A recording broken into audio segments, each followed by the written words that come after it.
दोस्तों स्वागत है आपका अपने YouTube चैनल पर जिसका नाम है जस्ट विलेट। दोस्तों हम आज बात कर रहे हैं श्री राधा रमण मंदिर की, जो वृंदावन के प्रसिद्ध मंदिरों में से एक है। दोस्तों इस मंदिर के बारे में लोग कहते हैं कि मंदिर में जो मूर्ति स्थापित है उसे किसी ने बनाया नहीं है, बल्कि वो मूर्ति अपने आप ही प्रकट हुई है।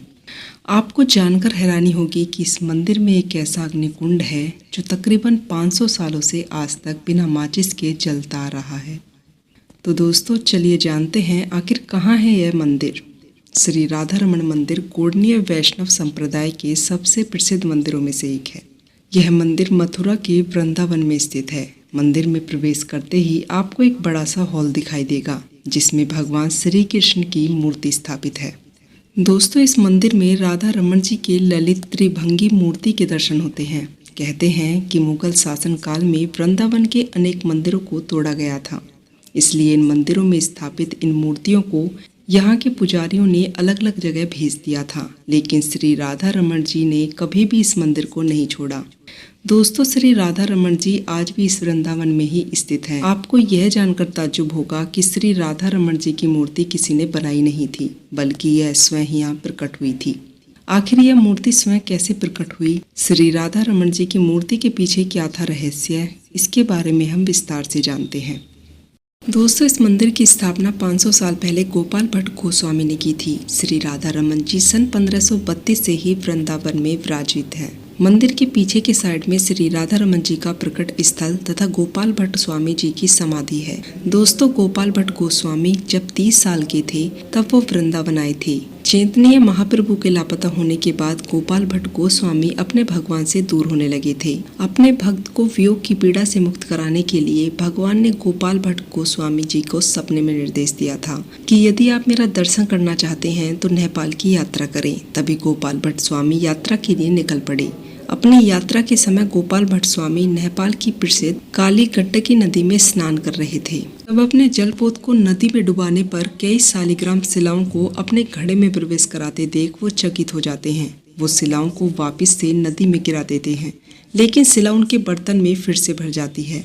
ऐसा एक एक करके पूरी 12 शिलाएं उन्हें प्राप्त हो जाती हैं। दोस्तों ने लेकर गोपाल भट्ट गोस्वामी वृंदावन धाम पहुँच जाते हैं और वहां पर उन शिलाओं की पूजा करने लगते हैं। ऐसा माना जाता है कि एक बार एक धनी व्यक्ति वृंदावन में आए थे और उन्होंने गोपाल भट्ट गोस्वामी जी को विभिन्न प्रकार के कपड़े और गहने दान में दे दिए।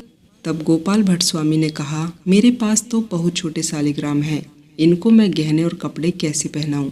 दोस्तों ये बात कहकर वो बहुत दुखी हो गए और फिर पूर्णिमा के दिन शाम को अपने शालिग्राम शिलाओं को नैवेद्य अर्पित करने के बाद गोपाल भट्ट स्वामी ने उन्हें विकर की टोकरी से ढककर आराम करने के लिए रख दिया। रात में उन्हें थोड़ा आराम किया और सुबह होते ही वो यमुना नदी में स्नान करने चले गए। तब वो लौट कर आए तो उन्होंने पूजा करने के लिए अपने शालिग्राम को खोला। तब उन्होंने देखा कि उन्हें 12 शालिग्राम में से मुख्य शालिग्राम एक मूर्ति के रूप में परिवर्तित हो चुकी थी। अब केवल 11 शिला और एक देवता थे। यह घटना सन 1599 में विक्रम संवत वैशाख शुक्ल पूर्णिमा की है। इस तरह एक पवित्र शालिग्राम शिला से श्री राधा रमण जी देवता के रूप में प्रकट हुए। श्री राधा रमण जी की मूर्ति की पीठ पीछे से शालिग्राम जैसी दिखती है, अर्थात पीछे से देखने पर शालिग्राम के दर्शन होते हैं। दोस्तों इस मंदिर में एक रहस्य भी छिपा हुआ है। आप जानते हैं उस रहस्य के बारे में।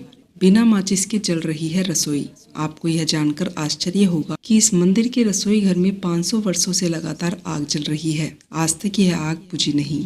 मंदिर की परंपरा के अनुसार किसी भी कार्य में माचिस का प्रयोग नहीं होता है।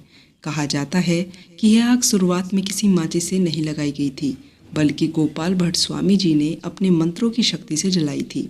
इतने साल बीत जाने के बाद भी यह आग नहीं बुझी है। आज भी इस आग पर मंदिर का प्रसाद बनाया जाता है। दोस्तों आप कभी भी मथुरा वृंदावन में जाते हैं तो श्री राधा रमण मंदिर के दर्शन करना कभी न भूलें। यह मंदिर वृंदावन का सबसे सुंदर और रहस्यमयी मंदिर है। दोस्तों आपको अग्निकुंड और राधा रमण मंदिर के दर्शन के बारे में यह जानकारी कैसी लगी? अगर आपको यह जानकारी पसंद आई हो तो चैनल से जुड़े रहने के लिए चैनल को सब्सक्राइब करें और मोटिवेट करने के लिए वीडियो को लाइक जरूर करें। तो दोस्तों मिलती हूँ इसी प्रकार से अन्य मंदिरों के बारे में जानकारियाँ लेकर। तब तक के लिए आप अपना ध्यान रखें, खुश रहें। जय सनातन, जय श्री राम।